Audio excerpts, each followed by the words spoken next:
Good morning guys, this is Raza and you're watching my channel Anjana Musafir. Today is 17th of January 2020 and today is Friday. And today I'm going to a film festival. It is Japanese film festival and this is my second time.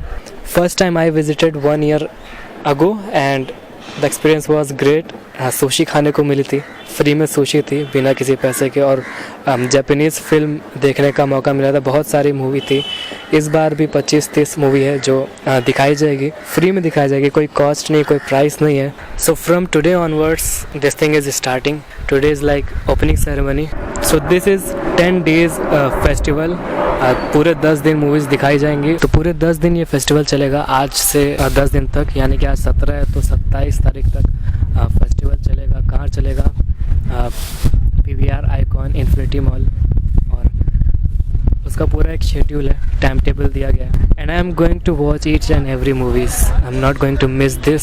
So today is the start. I will give the update whatever will happen there. Let's see how does it goes like. अरे कुत्ते मेरा पीछा नहीं छोड़ रहे।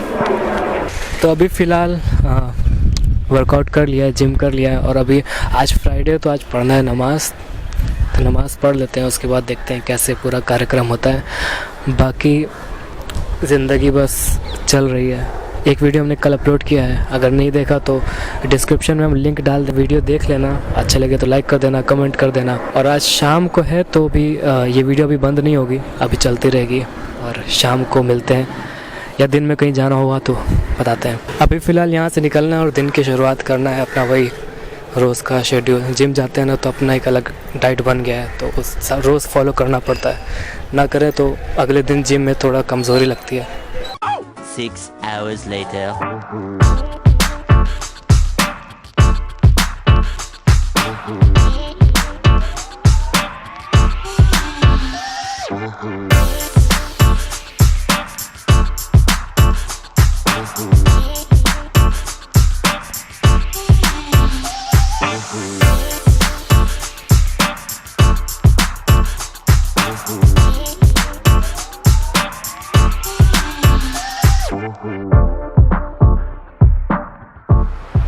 So here is the first day of Japanese film festival. कुछ सामान हम लोग को मिले हैं, जैसे ये एक बुक है जो सारी मूवीज़ के बारे में बताती है, और एक बैग मिला है। पहली मूवी थी आज सिर्फ एक मूवी थी, ऐसे हर दिन 4 या 5 मूवी है। आज जो मूवी थी उसका नाम था डांस विथ मी। शिनोबू यागुची की फिल्म है और म्यूज़िकल फिल्म है जो जापानीज़ लैंग्वेज में है, और पूरी जापानीज़ में शूट हुई है। जापानीज़ लैंग्वेज है, सारे एक्टर्स, डायरेक्टर्स और एक्ट्रेसेस सारे जापानीज़ की है, तो इसके बारे में थोड़ा सा पढ़ रहे थे। I personally love the movie. और अभी बज रहा है 10, रात के 10 बज रहे हैं, और सब लोग जा चुके हैं अपने अपने घर हॉल से निकल कर। हम भी अब निकल रहे, और खाने को तो कुछ मिला नहीं। लास्ट ईयर सुशी मिली थी, लेकिन इस बार सुशी भी नहीं है, तो अभी सारा सामान रख लेते हैं, जैकेट पहन लेते हैं, क्योंकि ठंड बहुत हो गई है मुंबई में, शाम के टाइम बहुत ठंड है। तो इस मूवी से सीखने को ये मिला कि इंसान को अपनी खुशी के लिए काम करना चाहिए, प्रायोरिटी अपनी खुशी को देनी चाहिए, चाहे वो जॉब है, चाहे वो ज़िंदगी है, चाहे वो कुछ भी, कोई भी रिश्ता है। तो अपनी खुशी अगर किसी चीज़ में है तो वो करें, और जिसमें खुशी नहीं है वो बिल्कुल भी ना करें, क्योंकि दुनिया में बहुत सारी ऐसी जगह है जहाँ पर आपकी खुशी वाला जो काम है उसमें पैसा ही मिलता है, वो काम करना चाहिए, और वो काम नहीं करना चाहिए जो ज़बरदस्ती। और एक्चुअली हमने इस पर एक वीडियो भी बनाई है, और उसमें ये बताया था कि इंसान को इनसिक्योरिटी इतनी ज़्यादा है आज के ज़माने में कि वो कोई भी एक जॉब जब पकड़ लेता है, जॉब मतलब किसी के अंडर जो काम करता है, फिर वो उसको छोड़ता नहीं है। वो इसलिए नहीं छोड़ता है क्योंकि उसको पता नहीं रहता है कि उसको अगला काम मिलेगा या नहीं मिलेगा। सीधी सी बात है, ज़िंदगी बहुत लंबी है, बहुत बड़ी है, और बहुत सारे ऐसे पड़ाव आते हैं जहाँ पे आप जिस चीज़ में बेहतर काम कर सकते हैं। ज़िंदगी जब शुरू करते हैं तो बहुत सारे ऐसे सपने देखते हैं कि बड़े होकर हम ये बनेंगे, बड़े होकर वो बनेंगे, लेकिन जैसे जैसे इंसान बड़ा होता जाता है वो सपने बस सपने बनकर रह जाते हैं, और वो इंसान कहीं का कहीं चला जाता है, और ज़िंदगी के जो मेरे हिसाब से फालतू के जो नाटक है उसमें पड़ जाता है। और इंसान नहीं रोबोट बन जाता है। रोबोट बने बने ज़िंदगी ख़त्म हो जाती है उसकी। ये जो मूवी है पूरी म्यूज़िक पर बेस है, मतलब पूरे मूवी में आपको गाना दिखाई देगा, हर जगह सिंगिंग हो रही है, सॉन्ग हो रहा है। मूवी तो रिवील नहीं कर सकते हम, लेकिन इतना ज़रूर बता सकते हैं कि ये मूवी देखने लायक है। डांस विथ मी ये नाम है मूवी का, और बेसिकली ये मूवी जापान की है, लेकिन जापान में ये चल नहीं रही है, तो इसको ब्रॉडकास्ट किया जा रहा है पूरे ऑल ओवर वर्ल्ड का तो नहीं पता, लेकिन इंडिया में जगह जगह पर जापानीज़ फिल्म फेस्टिवल हो रहे हैं और उसमें ये मूवी दिखाई जा रही है।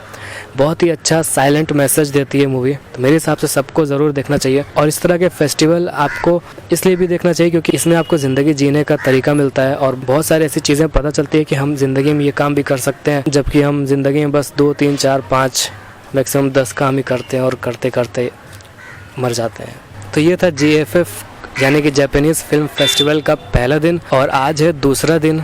और ये वीडियो हमने कल नहीं बंद की क्योंकि ये चीज़ बताना ज़रूरी था, इसका मैसेज, और हमने कल बताया नहीं, शायद भूल गए थे। और मूवी में Q&A भी था, यानी कि क्वेश्चन आंसर सेशन, जहाँ पर मूवी जो बनाते हैं, जो लोग प्रोड्यूस करते हैं या डायरेक्ट करते हैं, तो वो लोग आते हैं और मूवी के बारे में बताते हैं कि मूवी कैसे बनी, कहाँ बनी और क्या कॉस्टिंग हुई, कौन एक्टर है, कैसे एक्टर सिलेक्ट हुए। तो ये सब चीज़ें बात होती है, तो इसलिए Q&A अटेंड करना ज़रूरी है।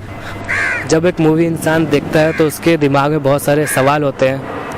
कुछ ऐसे मूवी में सीन होते हैं जहाँ पर उसको ये लगता है कि ये सीन शूट कैसे हुआ, कैसे चीज़ें हुई। तो इसीलिए Q&A सेशन होता है, जहाँ पर आप जो निर्माता, जो मेकर्स है, फिल्म मेकर्स हैं, उनसे आप बात कर सकते हैं, और ना सिर्फ बात कर सकते हैं, अपने जो भी सवाल हैं उसको पूछ सकते हैं और उसका जवाब ठीक तरीके से पा सकते हैं। तो कल क्या प्रॉब्लम थी कि कल सिर्फ प्रोड्यूसर आए थे और कोई भी एक्टर या डायरेक्टर नहीं था, तो सवाल ज़्यादा नहीं उठे। मेरे भी मन में 2 3 सवाल थे, लेकिन प्रोड्यूसर से इंसान क्या पूछेगा। पैसों के बारे में पूछ सकता है, लेकिन पैसों के बारे में क्यों पूछेगा, जब मूवी इतनी अच्छी थी कि उसमें हर मोड़ पर एक मैसेज था। हर एक सीन में ऐसा लग रहा था कि इस साइलेंट मैसेज दे रही है, मतलब ऊपर म्यूज़िक का कवर था लेकिन अंदर एक बहुत ही अच्छा मैसेज था। तो पहले दिन की वीडियो ज़्यादा लंबी ना हो जाए, तो इसीलिए वीडियो को ही बंद करते हैं। और आज है दूसरा दिन, आज 4 या 5 मूवी दिखाई जाएंगे, तो वो देखने के बाद उसका जो मैसेज है, उसके जितनी भी चीज़ें हैं शाम को हम बताएंगे मूवी देखने के बाद। तो 2 बजे से शुरू है और शाम को 7 8 बजे तक ख़त्म हो जाएगी। तो ये जापानीज़ फिल्म फेस्टिवल का ये सेकेंड डे होगा। मिलते हैं शाम में। वीडियो बनाने के लिए सबसे अच्छा तरीका होता है कि कैमरे के अंदर देखें, लेकिन पता नहीं मेरी आदत है कि क्या हो गया, इधर उधर मेरी आँख चली जाती है और कैमरे में स्ट्रेट नहीं देख पाता है। तो कोशिश करें कि आगे से ऐसा ना हो और जो आँख का डायरेक्शन है बिल्कुल कैमरे के लेंस पर हो। देखो फिर से अभी गई। इससे फ़ायदा ये होता है कि जो आप बोल रहे हैं, जो मैसेज आप देना चाह रहे हैं अपने व्यूवर्स को, वो डायरेक्ट उनके दिमाग तक जाता है और इधर उधर देखने से कंसंट्रेशन डिस्टर्ब होता है और मैसेज ठीक तरीके से नहीं पहुंच पाता है। तो अरे फिर से वही हो रहा है। Well, this is it. This is the overall today's video, and I think I'm closing down this video right here, right now. If you like this video, please hit the like button. You can comment also. You can share this video, and please don't forget to subscribe my channel. Anjana Musafir. See you in the next video. Bye bye. Maybe tomorrow. Yes, it's tomorrow. 10 दिन तक तो बनानी video इंशाल्लाह। और हाँ, पानी पीते रहना क्योंकि जल ही जीवन है। See you in the next video. Bye bye.